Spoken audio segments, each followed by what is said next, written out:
قال رب إني دعوت قومي ليلا ونهارا فلم يزدهم دعائي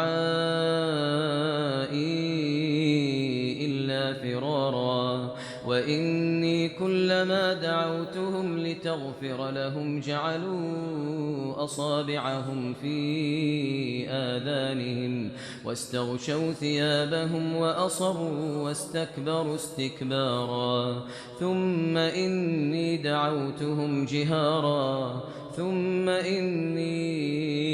أعلنت لهم وأسررت لهم إسرارا فقلت استغفروا ربكم إنه كان غفارا يرسل السماء